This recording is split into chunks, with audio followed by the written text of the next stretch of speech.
Ordinary habits, extraordinary life is about mastering simple things in everyday life to expand your views, access more of your untapped potential, and evolve ordinary habits into an extraordinary life. Here is your host, Maria Bailey. Welcome to Ordinary Habits, Extraordinary Life, where we dive into life's big questions with simple, real, and intimate stories from masters in their field, where we invite you to be curious, be inspired, and simplify the way.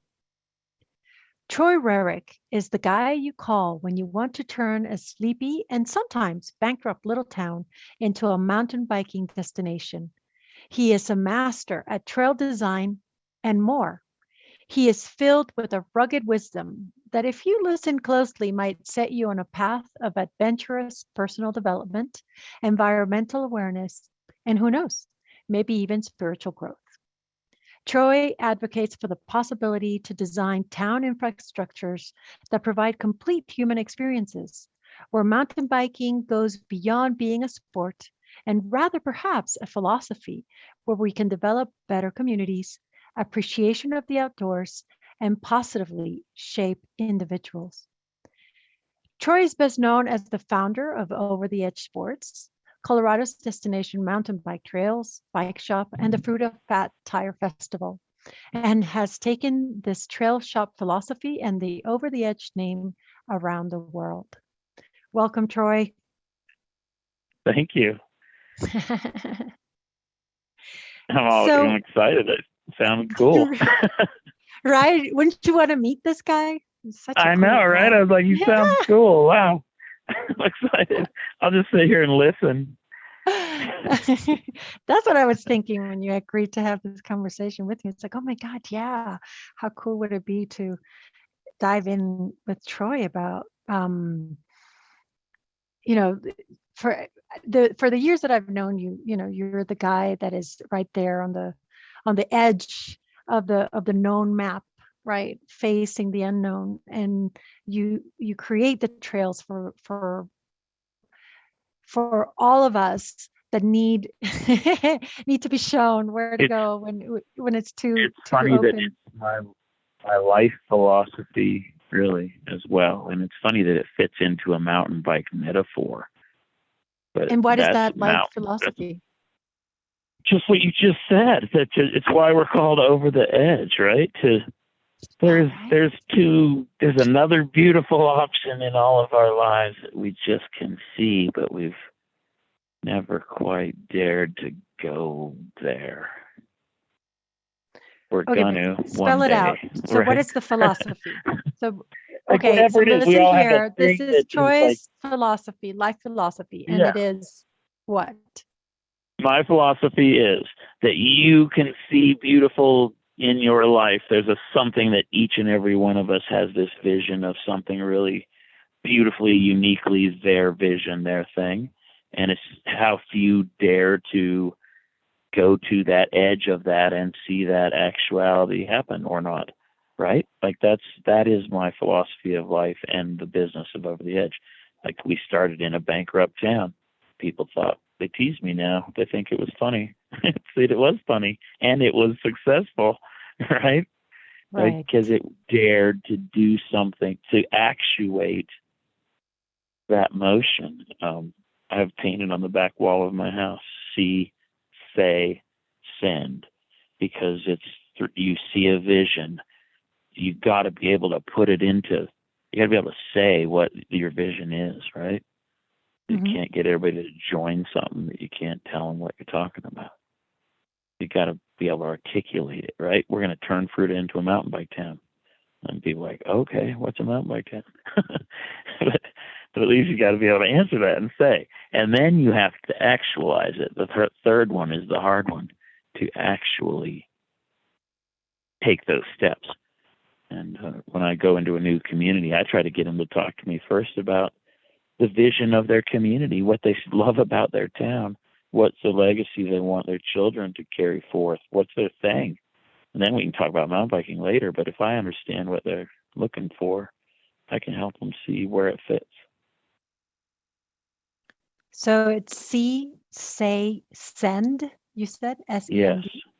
Yeah, Send. send is something we use in mountain biking because you send it. You let go of your brakes and roll into the scary thing and actually do it. When I was starting mountain biking, I had a friend that used to say, and then at some point, you just let Jesus take the wheel. At times feels like that. That is the truth. Yeah, whatever you need to use there to help you let yourself. Okay, so Go this is and just why, roll yes, over the rocks, roll over whatever, and to allow ourselves to allow. have the experience of success. And I'm not talking Oh, money success. I'm saying to allow ourselves to move beyond all these, see, I almost swore, but I didn't. All those reasons why not. We have a human is shaped by their list of reasons why not. And their list of reasons why not has been shaped through their whole life. From your mom saying, don't go there, you'll hurt yourself. And now you're still got that voice in your head that you might hurt yourself. And on that goes in guiding your life. But all of us know that, and all of us kind of want to peer over the edge of that precipice. Honestly, everybody that wants to hear me talk wants to peer over the edge of that precipice and look at their life. I beg it for my fellow man. I think it's what's wrong with the world. We've learned to consume as a source of happiness, and it's led us down a dark path. hmm.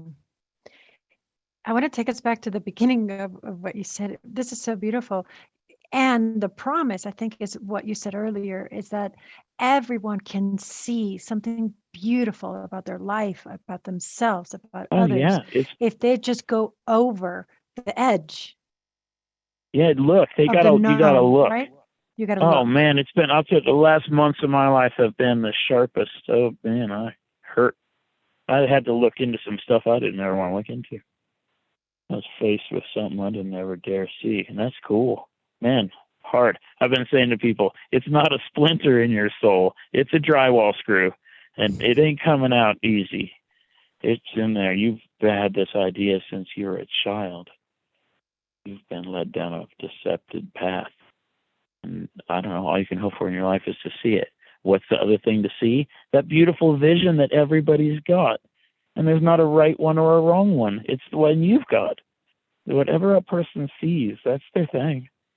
Do what you are. Be the person you wish you could be. You are. Be that. Like, that's a beautiful thing. Okay, And then you're happy, right? let's go Being back to your thing. to this intense month that you've been unscrewing that drywall nail from the wall. What's the first step? To not defend yourself, to not turn away from what you see. If you really want to see yourself, you're gonna see. Your life is going to afford you some opportunities to see, and you're going to have to then choose to not deflect what you see. You're going to have to want to see it. Like I saw myself move in a way that was ugly to me, and it was like, yet I knew So it so can you well, and I give was us an like, example wow, just so we personalize yeah, just this rather than I'm me. I can be mean. I can when I'm frustrated and scared, probably in a situation.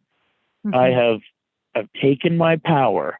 Okay, so like Maria knows me, and for all of you that don't, like I've been able to wield a bit of power. Like I said, Fruita's going to be a mountain bike town 27 years ago, and in the face of a community that had no idea what that meant, the town was bankrupt. BLM said, "You think you're going to turn Fruita into a mountain bike town?" And they said, "No, you're not," which is had a big chapter in my life because I took on the federal government on that topic. And so it's like I wielded a sword, okay, right? Right. So my point here is that I also, little wounded Troy, who's terrified, especially of really, I don't know, people getting too close maybe, because it's easy for me to stand on stage in front of a community and talk to them about love and life in their town and mountain biking. It's easy. I love it. It flows right out of me. There's a place where people get inside your circle and they say, oh, can get scared. Things happen that scare us. Whatever it is that makes us, we say, yeah, it scares me, and we say that as an excuse to allow ourselves to launch the auto mechanism that we always launch in that situation. And what I saw Troy Rarick doing was, I hated myself. I saw it. I knew it. I know I can throw a fucking bomb in the room. I can just scatter everybody, really. Like, I can overpower And them, so what did you shock factor see? them. What did you see this last month? What was the drywall nail that you saw last month? I did it to my dearest friend, and and I saw it. I saw myself from a perspective I'd never seen. Saw myself entirely, all at once. Suddenly, I was all at the table, and I was like, "What did you just do? Like, what happened right there? Like, you just threw this little thing you do to get people to run away." And and I saw it right away, which was unheard of in my life. Like, in all other times of that, I would have known why it was their fault. I could write a list of all of the deflective things, right? Of whose fault, why, whatever. Yeah, wounded, scared, excuses. I was so appalled at the chance to see it in and coming from myself that I was like, you got one chance to follow this rat back to wherever it fucking lives, in you, Troy Rarick, in you, and follow it back and understand, oh yeah, there's a fucking skinny little wounded kid in me that when suddenly wanted to borrow that sword, and has repeatedly in my life borrowed that sword of power and used it to destroy things. So you just mentioned that people. that is not a practice. So this awareness or this ability to look, to see, like you just noticed.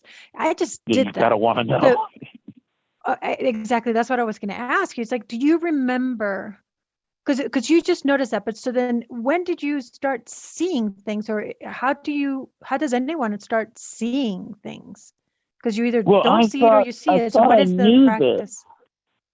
I know, right? I am with you entirely. I've got the question because I know.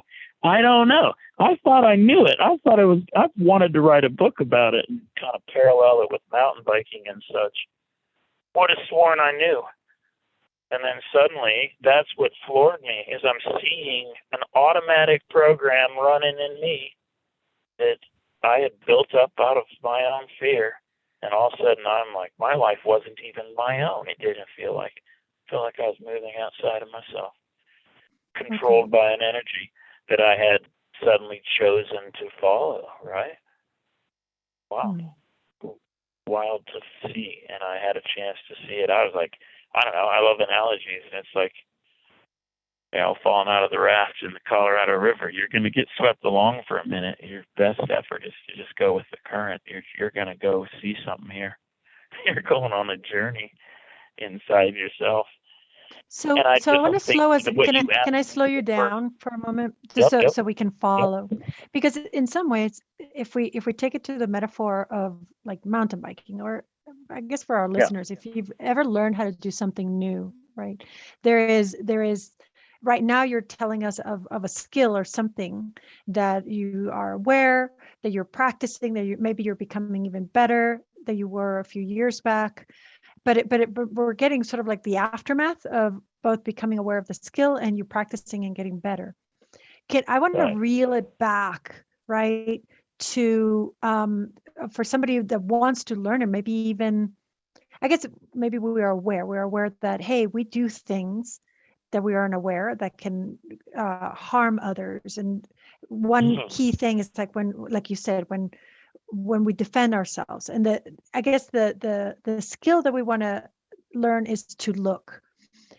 And again, I'm going back to the beginning of this conversation. Why we want to look. I'm excited to share an answer here. Okay, tell me.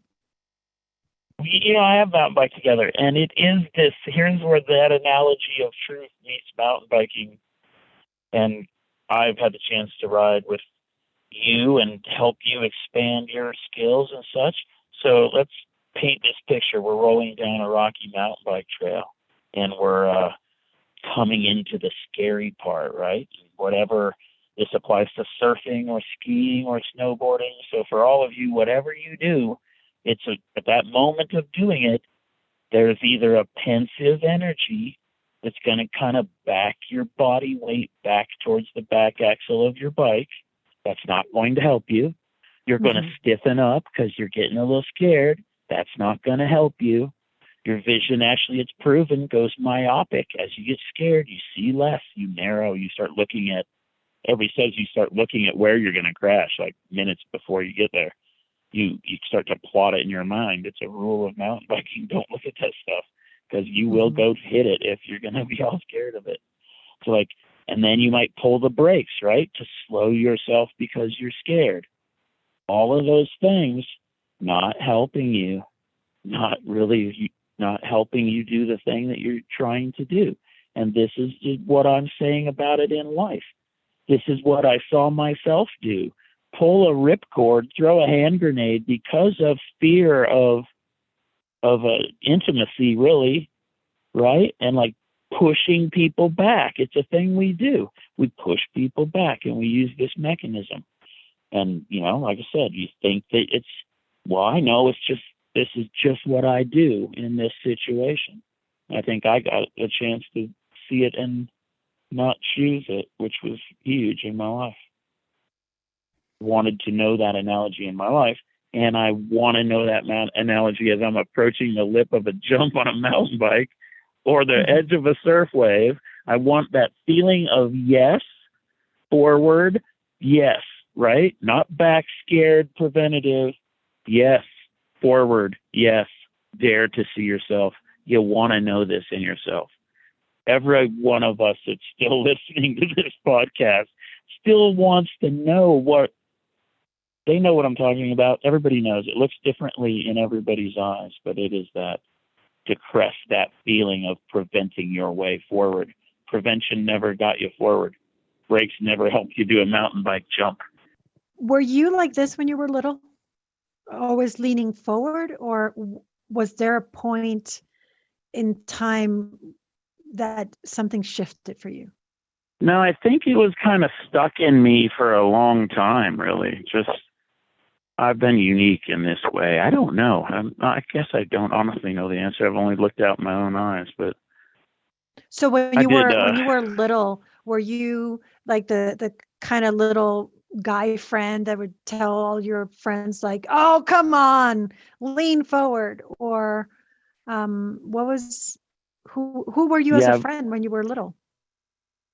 Yeah, I definitely would take people.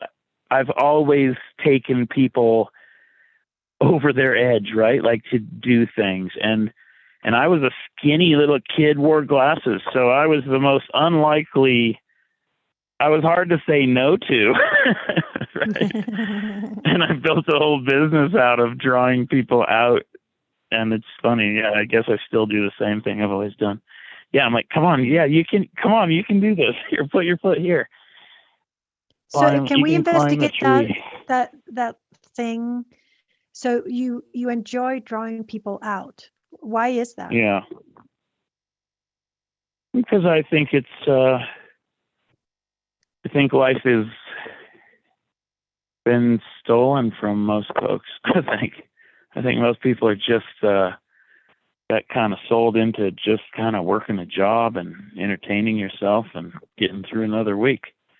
Since I was young, I thought that's a waste of a life. For my people, I want that inspired thing we keep talking about, right? The thing that only you can see, the thing that's the beauty of you. Me speaking this voice, honestly think is my thing for all y'all, really. Like it's my life. I care about it. Got a mountain bike thing that worked, and I love my towns, and I love it when I get to go to a new place, hopefully again after 2 years of not going much. So, right. But it's like, I really, of all things, what I wish for my people is to see this truth. Because we do hinder ourselves. We do. We are the one that pulls the brakes. What did I do? I tapped my brakes. I tapped my brakes. Who inspired you? Like where does this?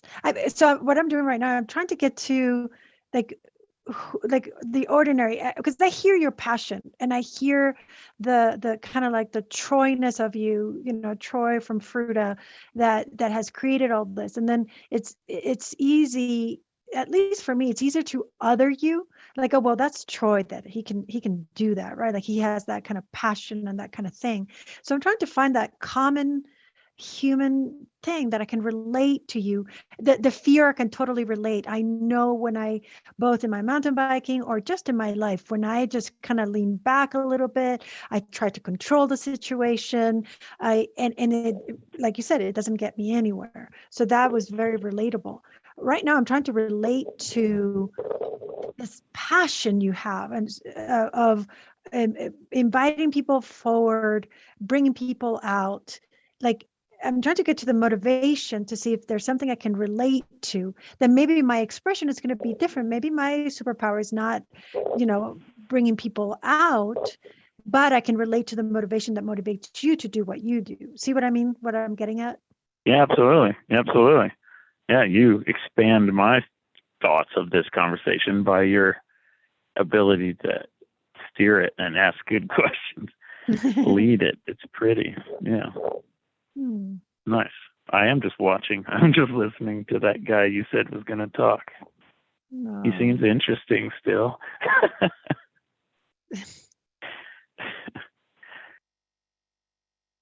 So when you feel if I can guide this. Thank you for your permission. When you go inside and you feel that passion of wanting to draw people out. Yeah. I've seen them. I've seen other people see it. I have affected people. That's really, I guess, what Troy does. That's who I am. I have had an ability. That's what I was saying, right? I saw that I had kept a part of me that reserved the right to use that ability negatively. And that okay, but if I break that, but again, and if I break that down to like the nugget, is it care, or is it injustice? Is it like, what is it that then it's like your Kindle inside, like your right, that then ignites what you do? I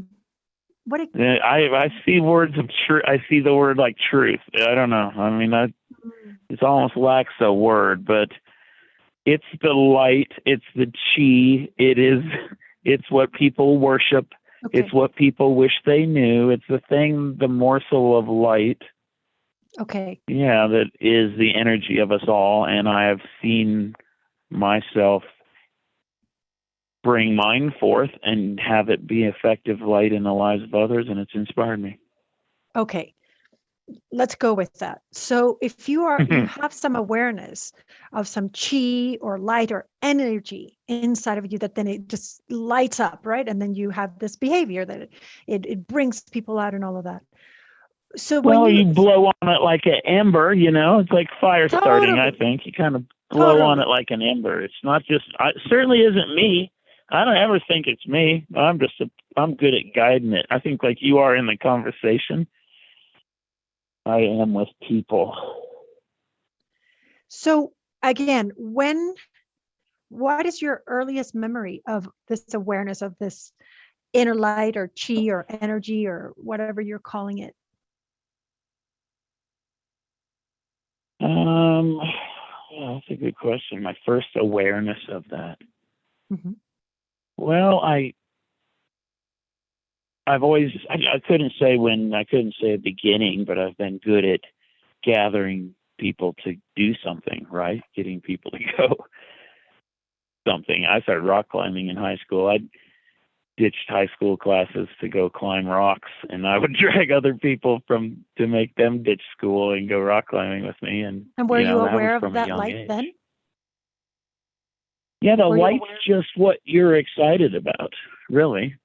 The light is your ability to bring a thing, right? So for me, it's been like I knew enough to not get anybody killed. Rewind to a couple years ago. I started a new event idea I call the Over the Edge 3-Day. And kind of the fun thing with the 3-day is we'll do a bike ride, but it's not going to just be a mountain bike thing. I'm going to make you do some other stuff, right? Make you go surfing, or I took these group of guys and 2 girls, I guess, a group of people, and we went and climbed Independence, a 400-foot tall rock tower in the Colorado National Monument right over here.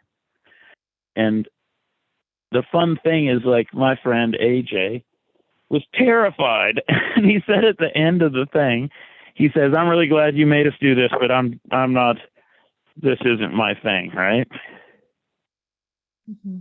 Well, now AJ is a guide in Zion National Park, like changed his whole career path, what he does in his life off of me being able to drag somebody out into the edge. Troy, so I don't want to oversimplify, but you said something just on the passing that I think it was really important when you said, well, that light and that awareness is what you're excited about. Yeah. So again, I don't want to oversimplify it, but as I hear you even telling this last story, is the ordinary thing that you do at its most basic level is, you know what you're excited about, and you get excited about sharing it with others. And then that's right. You don't make anybody feed off them getting you want to excited show about them, it.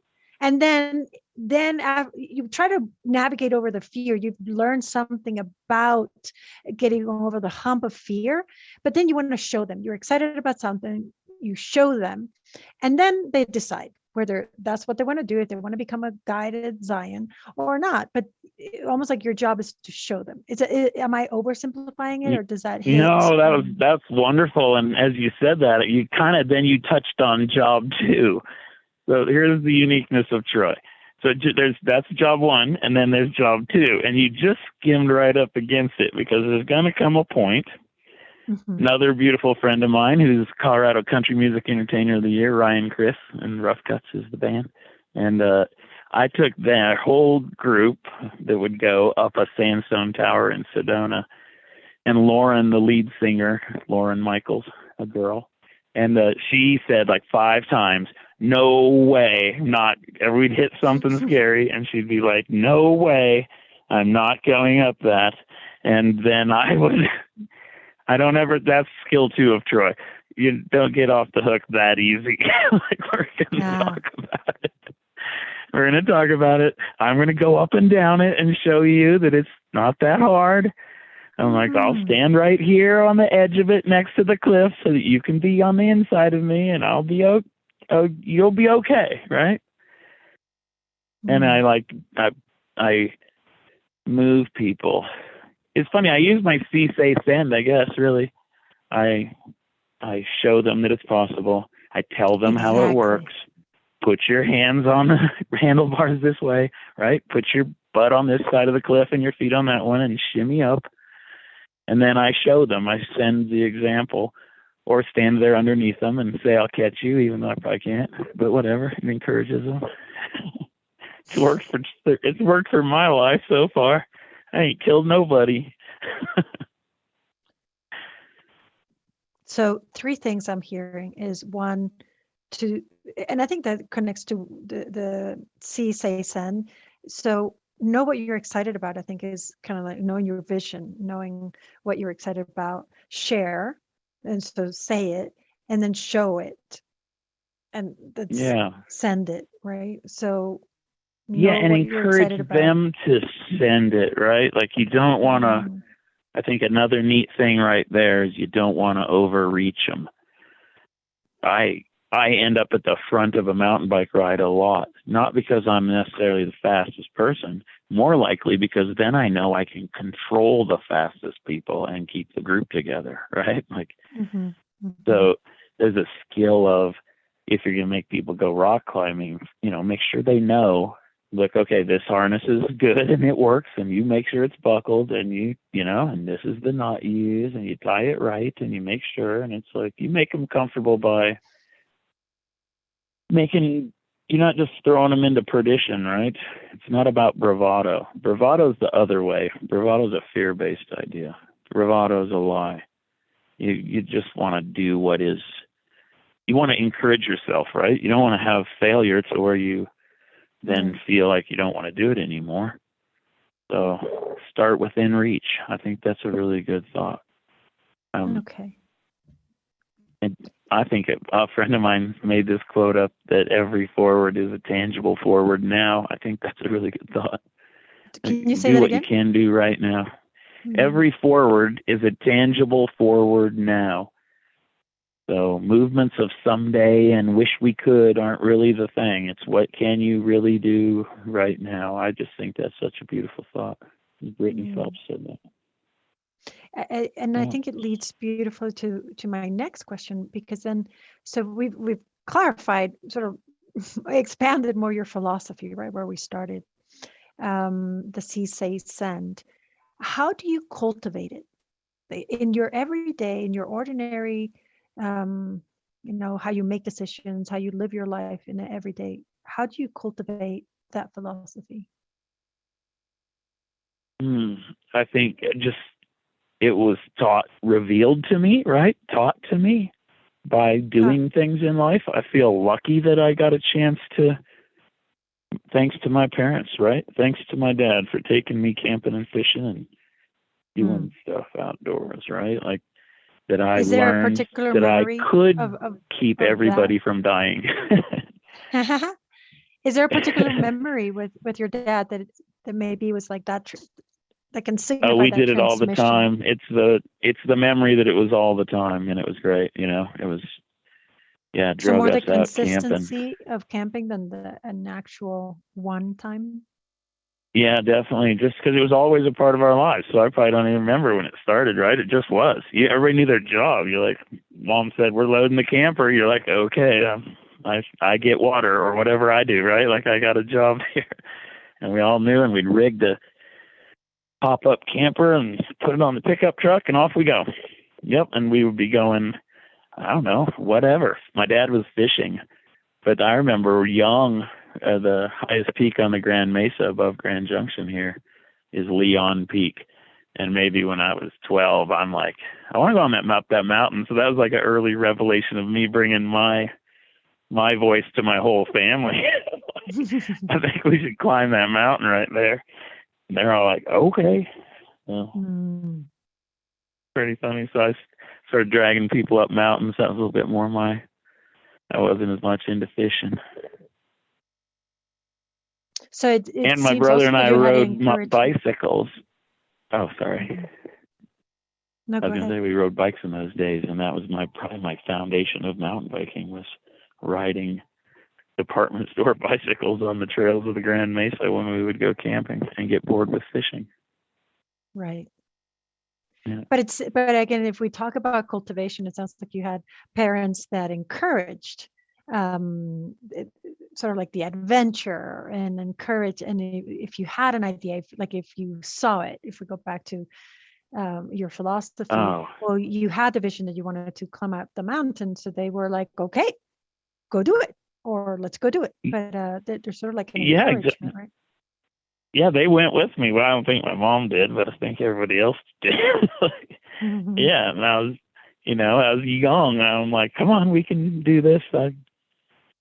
I worked at outdoor store, so I started working at Beaver Creek Sports in Grand Junction at 14 years old, and I just was like I was going to be a little outdoor guy. I was just, I don't know, it's funny. That was me growing up. I was definitely on a path away from normality. I still think of normal, I don't know. I don't want to get focused on that word or that thought, but it is just the other energy of what I'm talking about. It can be the killer of such things. It's the reasons why not is what I think of when I say that word, normal. So when I graduated high school, my mom wanted me to go to college. I didn't want to go to college. Needed to come up with something big to not go to college. So my dad drove me to Waterton Glacier National Park in Canada-Montana border, and I walked the Continental Divide from Canada to southern Colorado and then Mexican border back up. So I walked the Continental Divide at 18 years old so that I wouldn't have to go to college. Oh, wow.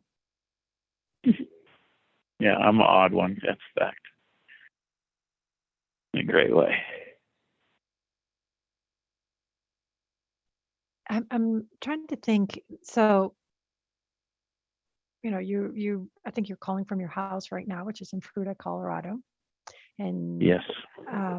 you have nature and the outdoors right there. And we were trying to nail down this conversation last week, and I don't know, you were in California, and then you were. I was in the dark. I went to the dark. It was beautiful.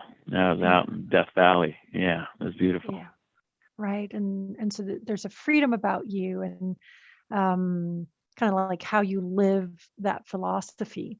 So I guess what I'm asking myself now, again, the relatability for some of us that don't have the outdoors so readily, right? And that I'm trying to imagine, how can we connect, or how is that possibility of connect what we're excited about, share it and show it. That is, it looks very adventurous when we look at it in your life, right? It's like, oh, well, of course, jump off a cliff, whatever. Troy can do that because, he lives in the outdoors and he does these extreme sports.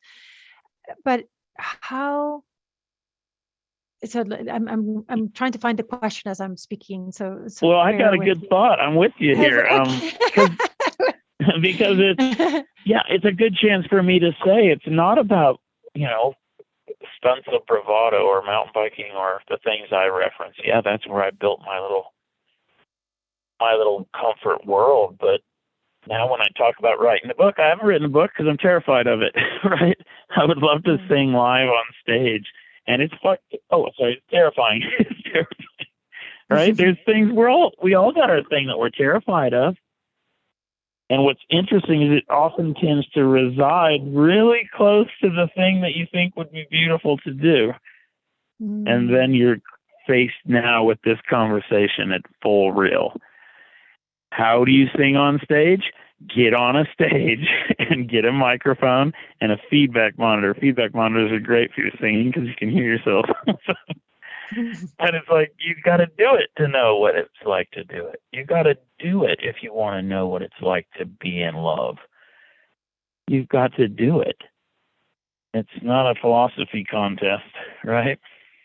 And so if we bring that to the ordinary, to your humanity, so how do you practice that at a daily basis? So again, because then for someone like you to make it a choice of, oh yeah, I'm just going to go right up that mountain. And I don't think that's scary for you. You love it. Yeah, right. So how do you practice? How do you practice again, I'm going back to the cultivate. How do you cultivate and practice this at a daily basis on the ordinary? How do you keep it alive? So I can be really relevant with what's been my current life right here. Okay. And I put those rules on it that, okay, I'm going to choose the truth. I'm going to choose love here. I'm going to look at myself honestly. I'm not going to defend myself. And I'm going to know myself from that experience. And it's going to be painful because there's obviously something here that you just hide in you and don't talk about, right? You don't think about a little angry Troy that's in there. So all of a sudden I'm employing on myself the same rules as the mountain bike analogy. Don't pull your brakes here, meaning defend yourself. Don't manage this as though it's a scenario. This is the truth. And you did this and you need to understand yourself. And you get a chance right here and you should take it, right? You want to know what it feels like to surf, you're going to have to find yourself at the crest of a wave. And then you're going to have to lean forward and step up instead of leaning back and swimming out, right? It's always going to come to that analogy. You're going to sing on stage. First thing you got to do, stand on stage, right? Again, if I bring it back, so if to be aware of this, like what is it that, what is the practice that, what is the thing that you're practicing? Is it questioning yourself? Is this true? Like when you tell yourself the excuses? Is it that's awesome. You're dead right there. It's so good. Okay, because so it is about true. It's about keeping ourselves in the energy of true. There are two energies, yin and yang, Led Zeppelin, whatever. There's two energies, and it's keeping ourselves in this other one, the one we're talking about, this excited, inspired, energized, love, humans at their best. This is what we're talking about. And to be in that energy is a war. It's a battle. It's a war. It is.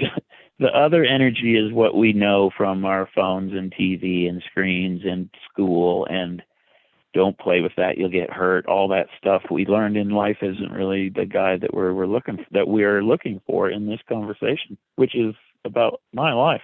It's what I'm looking for, is the guiding voice of this other energy, for not for myself, for some accumulation of something to have, but I think I have a vision of it, and I think I have been fighting. Oh, you should see the notes in my house. It's ridiculous, some of the stuff I write on my wall because I get all excited about this conversation, and I start looking at it, and I started looking at what's the opposite of seeing, and I wrote the Greek word scenario, which is the description of a stage set that they would give a stone carver in Greece. And the scenario is they had to carve the setting by which you're going to put your play on.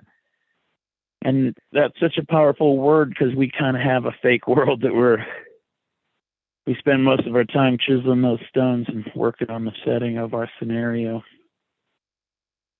Troy, give me an example of how you kept the energy of, I think you could call it the energy of truth, being energized today. Yeah. What is maybe a choice you made today to keep? I have three things I keep, and when I woke up this morning, I was faced immediately with a thought trying to run through my head, and I saw it as I say, no judgments, no valuing and judgments, and I don't want to ponder and wander around the value of things. And I say that is rule one for me. No jury, no judgment. Stay out of those conversations. Number two, there are no other times. So whatever happened and whatever's going to happen, neither of those are true. They are not the truth. They're fake. They're part of the scenario, because the past is behind you and done, and the future you have only now to manage. Only now is really where you can only move. Yeah, and then the third one, which hits me true, is no against. And I realize that's so true in all ways. Like, it's just as soon as we allow ourselves to get bent into that defensive, kind of what we've been talking about the most here, is defensive of self is an against-ing. Blaming others, an against-ing. Arguing, being right, knowing more than people, all of this against-ing we've gotten so culturally into. We're a culture of gossips nowadays. Look at it. We're talking about people in other times for reasons of they were a dipshit or they were cool, or, we do this all day long. We pass So how did you do it judgments. this morning? So you woke up, you had a thought, then you said, no, I'm not going to I'm not going to think this thought. That. And okay. Yeah, I'm not going to have this conversation. Is it just enough to just say to the thought? Okay. And is it just enough to say to the thought, like, nope, no, we're not going to go. Yeah, I feel like I've learned that you can't even argue with them. You can't bite on it. So I picture it like a little, it's Halloween. So it's not a negotiation. It's just like, nope. No negotiating. Nope. Just no. Negotiation.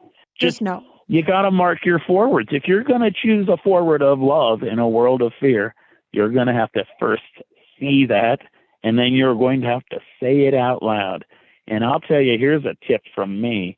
You can say that emphatically way easier than you can work your way towards that. A lot of people would love to say, well, I'm working on it. Well, that means you can't choose it, really. That's what I just saw in my life. That working on it means you're tolerating the other thing. You're still clinging to the other thing. Okay, so going back to your thought. So you saw the thought. It's a fear thought. Yep. You said, nope. Yep. You just saw it, and then you spoke it out loud. Nope. And Yeah, then, little demon pops out from behind a tree, and you just say, "Hey, and then walk what by." did you do Just keep next? walking. Got up and instead of laying there and waiting other things to argue further discussion about it in my own head. Right? Time to get up, make coffee. Yeah.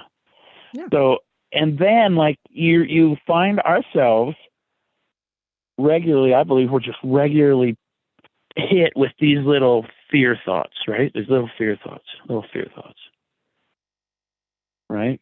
Like I've been So it alluding sounds, to but my little, again, if I break it down to, ordinary habits, it seems, yeah, and again, I don't want to oversimplify, but what I'm learning from you is like, well, first is just how you're choosing the philosophy, right? And I think the last piece that we were talking about here is sort of like the choosing, like keeping that energy of truth, staying in the energizing kind of field of truth rather than fear. I think that's what I'm hearing. And then the way you do that, and then the way you do that is, one, you catch these thoughts, and the thoughts are either thoughts of judgment, thoughts of regret of the past, or thoughts of defensiveness. So these are some of the examples of those thoughts. Yeah. And again, Yeah. what I want to nail down is the habit. It seems like you catch it, you say no, you don't negotiate, it's no, and then actually you go do something. You just keep, like what your friend said about, like this moment forward. It's like, well, you go make coffee, or you go do something. You just go back into your life and you do something. Is that the action? Is that kind of like, does Absolutely. that complete the habit? Yeah, absolutely. And the action can be a variety of actions. Like our mountain bike analogy, you're coming into a scary, rocky thing. Troy's not saying you have to just ride it and trust me. I'm saying ride it with confidence and assertiveness and on purpose. Well, that first visit to it may mean laying your bike down and go and walk up there and look at it, right? Look at where you would roll your tires. This isn't just, fantasy. This is reality. It's true now. And those are rocks. So if you're going to ride it, which I would encourage you to do, let's first go up there and look at the line and where you're going to go. And then I'll stand there and spot you to give you the chance to not hurt yourself if you don't succeed. And we'll build a world on inspiring each other rather than, when I came into mountain biking, I came out of road racing. And the rather than to me is the world of competition racing and such. It's like I started Over the Edge isn't about being better than your friends. It's about riding with your friends. I don't want to leave them behind. I want to do stuff together, and I want to encourage them to try something they're scared of and stand at the bottom and catch them if they don't. Troy, where is this energizing truth taking you right now? Where is the road less traveled for you? I'm in the deepest internal exploration of my life. I have really an experience with love on a level that I've not understood, with a person that I don't get to be with. That's been quite an expanding thing, but expanding in all of this because, okay, so what do you do with that? You love an unavailable person, and so what are you going to do? Stop that to save yourself from some emotional trauma?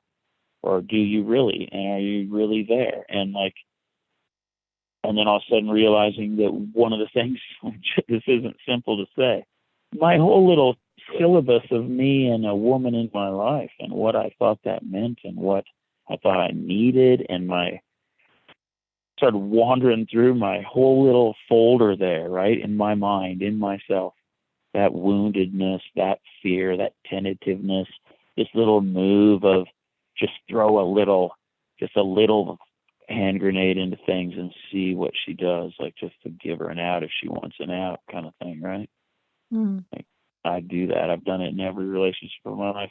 I never knew that until this year. I'm 58 years old. But as I did it to this person, as the hand grenade is leaving my hand for the first time in my life, all of myself turned to each other and we were like, what? We're doing, yes, we know this move and we're doing it now. Why? What? It was like it floored me, and it's lasted in my life for a month and a half of, I don't know. And I said 2 years ago, I want to understand this truth of, can you choose the truth? And I think that the powers that are have honored my question and have been beating the shit out of me to help me understand that. Sorry, I swore. That's it. You have over the conversation, so no worries. Okay, so can you choose the truth? So how would you answer that question now? Yeah, I think it's the crux of all of this. It's the whole truth is that, like, to choose the whole truth is way easier than trying to be more honest or more truthful. Choosing more truth in your life would lead you to be a couple % more truthful every year, right? Which would get you nowhere in the end. You would never make it to true. The only way to true is to just stop with the untrue. People go, well, that sounds complicated. Yeah, in a American legal system full of shit, yeah, that's complicated. In you, it's not really. You know you're true. Before we ever speak, before a thought is ever formulated, we know. What we've allowed is a whole bunch of ego and fake conjecture, and God, there's stories we tell of our life that we never actually even really did, probably, or that whole concept of I don't know, Troy, we are. You were lecturing us just a little while ago to not be judging or being against. Yeah. So it's not against. So but look what I'm saying. So what's the what's the difference? You're not propagating a fake world anymore. You really want to know you want to see where you out your own eyes right now. You want to feel what you feel from what you see and with the world around you right now. You want to hear your thoughts. So they are the same thing, because the other thing is we respond out of taught rhetoric from our lifetime, and we just let the automatic thing just run. And that's when we've lost the true thing. We're now saying we're just running an automatic thing. Troy talking loudly over a conversation was an automatic thing I just did in my life. I know. It's true. Well, I think the at least what I'm taking away in the truth of this conversation is that being with you, it does stir things up of, well, what do I care about? And care about enough that I'm not going to look away, care enough about that I want to investigate. Like I do remember when you had me walk the bike over the rocks and just feel how the bike feels over. And then I can imagine myself then with the bike riding over. So again, you are inspiring me or inviting me or, maybe more romantically beckoning me to say, like, hey, what is it? What is that edge that I'm not looking at that I want to, that by actually looking at it, I'm going to discover more beauty or more life, like what you said, more of that truth. Yeah, right. And that I don't need to go, wishful thinking and crash myself on it, but actually investigate it, like actually feel when I'm leaning back and actually go walk it, go have a conversation. So if it's a person, go see who is this person, what is the person, what is the situation. If it's a situation, like go and step by step, right? Feel it. Let yourself that's right, because it can be dissuading, like, okay, we're talking about big things, and then they just go on our list that we're going to do big things someday. That's not it. Do little things today. Do a little thing today. Yeah. That's so again, tangible if we now move it out from the outdoors, it's like whatever conversation you're putting away, whatever presentation you're putting out, whatever job, whatever. Dare to call that friend you've been putting off talking to because of whatever. Dare to see, let your list will start to expand, question, right? Like the question you need to it. ask your manager, the question you need to ask your direct report, the question, like there are things that we know, because it's not whatever's making you feel stuck. Because I think, again, if we go back to the see, say, send, like it's, I don't think it's not that we don't see. With a lot of my clients, when we really get down to it, they know. but is almost like the chaos or the confusion they create around it to make themselves believe that they don't know. So rather, it's easier to say I'm confused and I don't know than having to admit and be responsible that I know, but I'm afraid of saying Yeah. it and sending it, and realizing that. Does Yeah. that resonate And with you you? could, How me saying it yeah, that way? totally. And I was thinking, in a work environment or working with a group of people, you might have to, refine your say because you're afraid to send it right now. You're not confident in that we should push the go button, right? Right. Which is part of working with a team. Like I had an over the edge meeting today. You get people together because you learn from what they say. You learn from what you say to them. Like there's more power in a group than just one voice, right? And Troy, if you find it has yourself like been in a group movement and you're afraid, you should probably go back a step and clarify your vision. Make sure there's a landing. Thank you, Troy. It has been truly fantastic. I'm leaving Awesome. energized. I love it. Me too. You just saved my life today. Beautiful. Was there anything I didn't ask you that you wish to share? No. I think we were perfect. I think it was beautiful. Yeah, when are we going to hang out? Let's go rock climbing. I love it. Well, thank you. How should people connect with you? Are you available? Do you want people to reach out and connect with you if they're more curious? Yeah, honestly, if somebody write me an email, Troy@otesports.com. That's Over the Edge's website. Yeah. And I want to caution you, if you reach out to Troy and he doesn't answer you immediately, it's per the course. Like he's probably somewhere that he's out of reception, and it'll probably take him a couple of days to get back to you. But like now I have to go through all those and like look for what emails are legit. Yeah, so don't hesitate to send me 2 emails if I'm not answering. I do want to talk to you. Well, Troy, thank you again for taking the time and sharing with us how you do it, what you do, and why is it so important, so that we can be inspired and live into it in our own lives. It's been a lot of fun. Thank you. You're welcome. Until next time, be curious, be inspired, and simplify the way.